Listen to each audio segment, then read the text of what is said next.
to show you something and, well, explain to you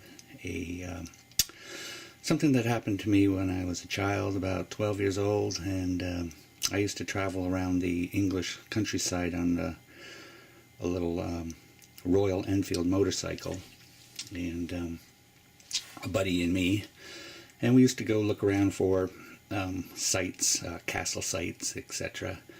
And because where we lived in England, in southern England, where there was patches of trees, you knew that there was castles in there or abandoned mansions, etc. And so what we would do is always just go into all these forests like that. So anyway, here we are. We bicycled out here maybe 5 miles, and we came up this way. And up here is a glider airfield, private, and fairly big. It's a huge field. And over here is an abandoned airfield from World War II or whatever, the Blitz, and that's kind of fun to go into. And we always figured that's haunted or something because it had been bombed a few times and all this kind of stuff, and figured, it's got to be haunted. So anyway, we're in here and we're just looking for something to do, and we see all these piles of gravel. And they're all different kinds of gravels and stuff like this, huge piles. And so we park our bikes down here in the forest, and we come around here and we go looking around the place and say, wow, this is kind of neat, and it's like a Sunday and nobody there. And so we come out. Anyway, we're playing around in these gravel hills here, and they're kind of fun. You kind of scoop out the middle and you can get into it like a volcano type thing.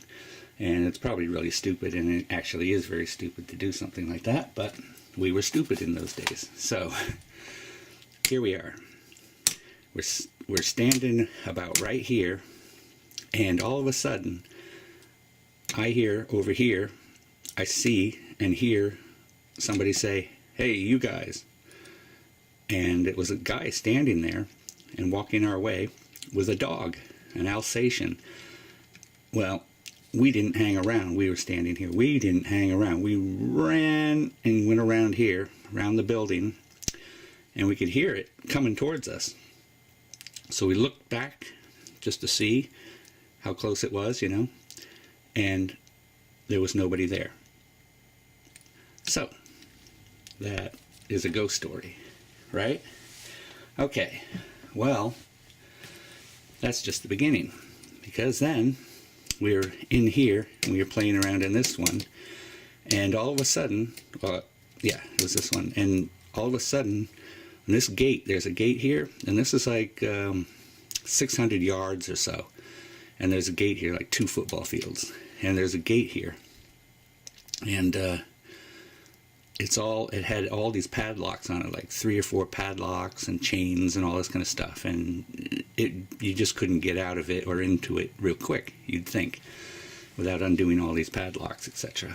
So anyway, all of a sudden we're sitting there playing around, and we see a car coming, and so we duck down, and we can see the antenna of it, and it goes by here, and then it turns around here. And we're like, oh boy, and then when it turned around, we saw it. We peeked up and we saw it, and it took off here. And it went around, and we followed it. So we were running after it and stuff like that. And we were close on its tail. Well, when we came around the corner here, we figured we would probably see it, closing the gate or opening the gate, whatever. Well, there was nothing there. Okay, so that's another ghost story. How did it get through this gate? Who knows? How did it close the gate? How did it put all the padlocks on in the seconds that we were behind it? Who knows? So now we're over here, and we're trying to figure out that, and we're going, this is really strange. So we decide, let's go up this way and hang out here. So we were just hanging out here and looking at this shed and stuff, and all of a sudden we hear a car come screeching by and skid to a stop right about here, just to the right of the gate. Well, in here is all forest and brush, and this was like short brush and a little hill up into this forest area and all this kind of stuff. Well, the car slid to a stop. Now this is going to start really strange, and that's just the way it goes. But anyway, so this car comes up and it stops here, and out of the car jumps 4 nuns. Yeah, 4 nuns jump out of the car, and what do? They go here up into this little hill part, and there's all this brush here and all this kind of stuff, and they start taking off their habits, their clothing, and they throw their clothing into the brush here. Well, we're watching like this, and we're looking at it at a good angle, and we're watching this happen, and we're going, this is really strange. And so they all undress and get in some other clothes or something, and they jump back in the car, and they go zooming off. And so we go running over there thinking we're going to see these clothing, and we could still see them. Well, it was about when we got here that we couldn't see the clothing anymore, and we're only talking 50 feet now. We couldn't see the clothing, and it just disappeared. So by the time we got here, there was no clothing that we saw anywhere. There was nothing, not a thing. So what I'm gonna suggest here is that what we're seeing not is our ghosts. We're seeing a different dimension, and I'm going to tell you this. We came back here the next day because I told my brother that something had happened. Well, my brother and I and my friend came here, and we parked our bikes in here, a little path going out here. And we came out here, and we were showing my brother and all that, what happened. And so we were standing here, and we were heading back this way. And all of a sudden, around the corner comes a guy with a dog. Well, he comes. My brother starts running like anything. I mean, he's like, eh. We're like, no, this guy isn't real. We're going to test this one out this time. So we stood there about here, and we just stood there. And this guy comes walking up to us, and we're like, he's not real. He's not real. He's going to disappear. Well, he wasn't more than 15 feet from us, and all of a sudden we realized, I think he's real. And so we just jumped on our bikes and took off. Now, we didn't even look back, and my brother, this is a funny story, there was a log here, and so we were heading down through this woods area, and my brother came around the corner, and he hit this log, and smack, he went down. And we came along, and we skidded to a stop, jumped over the log, and took off. But anyway, the funny thing about this is when this guy was here, and his dog, and he was coming towards us, and we looked back, and he wasn't there. The funny thing was he was interacting with us. Now, I know people don't like to talk about this stuff or even think about this stuff, but if there are different dimensions, I believe that we cross every once in a while. I think the ghosts and things that I've seen in my life, and apparitions and things like that, are different dimensions, and they are experiencing the same thing that I am experiencing. In other words, I was a part of their or his reality, and he was a part of our reality at that second in time. And same with this car that came across and did all this, and the nuns in the car here and all that kind of stuff. That was a dimensional thing that we were experiencing. So anyway, do I say this place is haunted? I say it's haunted. Do I say there's a connection, a doorway of some sort? I would say yes, since all these things happened here.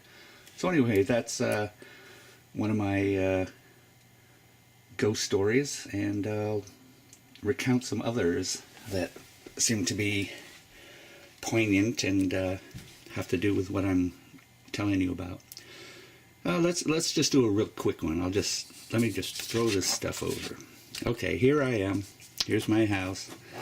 I live out in the middle of just nowhere in England, and there's this old Anglo-Saxon church here. Oh, beautiful little church, house size. I could get pictures for you. Anyway, there's a pathway that comes up here and goes like this. And then there's a field here, and actually my house was over here, and there was a gate here and a gate here. Anyway, where this church is, there's all the gravestones, here. and that's the gate in and all that kind of stuff. So, and this is like a little country lane. It's like 3 miles long anyway, and this is all just fields and stuff like this. And there's actually a Roman signal station over here that I just always loved to hang out in and stuff like that. And I'd find Roman keys all through this fields here. Every time the farmer would come by and plow the fields, I'd go out there and I'd find Roman keys, coins, you name it. So anyway, so that was kind of fun. Anyway, one night at 1 o'clock in the morning, I'm sitting there and I'm looking out my window, and I see somebody standing at 1 o'clock in the morning, about 1:02 or something. I see somebody standing out in the graveyard, and kind of just walking in between the gravestones and stuff like that. And I'm looking, I go, wow, it's the pastor or whatever, the preacher of the church. And I was like, let's see, 11 years old then, and so I'm watching and watching and watching, and finally I just gave up watching. I guess he walked around the building or something, or maybe he walked in, and I was just young and I didn't really think anything about it. And so anyway, next day I mentioned to my parents, I said, wow, I saw the preacher out there at 1 o'clock in the night, and I thought that was strange. And so I told them, and they were kind of shocked, and actually they told me that previous night, the night before that night, at 1 o'clock or something, the guy died. Well, I saw him, I guess after he died, standing in the graveyard there. So that was kind of interesting. And what can I say about that one? But that's, that never helped my reputation, seeing things like that. All during my life I had sightings of people. I would have people standing next to people when I was a child, and they would say, somebody would say, oh, well, I did that the other day, and the person standing next to him would just tell me, no, they didn't, and would tell me what they actually did. And I would say to, it was usually my parents, I would say adopted parents, I would say, well, somebody just told me that, the guy over there just told me that you didn't do that. And that happened many times in my life when I was a child. I could see beings just standing there and telling me stuff. Well, of course, I got abused after that because people just freaked out. My parents couldn't deal with me, I guess, and my ability to know everything, the truth, really bothered them, and it freaked out my brothers and sisters too, because I would say, oh, don't go out today, to my sister or something, and she would, and she'd fall off her bike or something, and stuff like that. And I just knew things all the time. I always knew the truth, because somebody in my head either would tell me. They would do that later in my life. What happened was that at first I would see people, and then after that, after a while, I don't know if I trained myself not to see them, but I wasn't seeing them later in my life. I think the abuse and all that kind of stopped all that. But anyway, I've always had this thing where in my dreams now, I get the truth about people and things like that. And I also get instant premonitions of what's going on and stuff like that. And this all has to do with how I go about my business today. What I do is I just follow my brain. My mind just tells me where to go. It says, go in this forest. And I go and I just walk, and all of a sudden I come across all this stuff that I'm coming across. So is it a gift? I guess it is, because I don't see other people doing that. And, well, actually, maybe there are, but I haven't really heard about them, and I haven't been looking for them or anything like that. But It's a gift, I guess, because I just keep finding things and discovering new things, and it's just been constant all my life. I don't know, have a clue what it's all about. I used to work with ghost things, you know, like cards, tarot cards and all that, and I never got into it really big because when things started happening, I realized that you're not supposed to mess with stuff like that. And I started working with wishes, and I started asking questions like the key to relativity and stuff like that, you know, big questions. And one time I was sitting there and I learned how to put myself into a trance kind of thing, and I kind of opened my mind and I said, I'd like to know the answer to relativity. Well, what happened was for the next 2 days, I was talking non-stop equations. It was just coming out of my mouth. And I couldn't stop it. I was just spouting off equations of some sort. And so I grabbed a tape recorder, and in those days that's all we had, and a little cassette thing that I had purchased. And I started to tape what was going on. Well, I was sitting in this room, this huge room, and I was sitting by myself and spouting out all this junk, and all of a sudden I just picked up, well, I didn't pick it up, I was holding this stupid thing, and I was holding it like this, and for some reason the thing just flew out of my hands, flew across the room, and crashed on the floor and broke. And I realized at that point that maybe you're not supposed to know these things.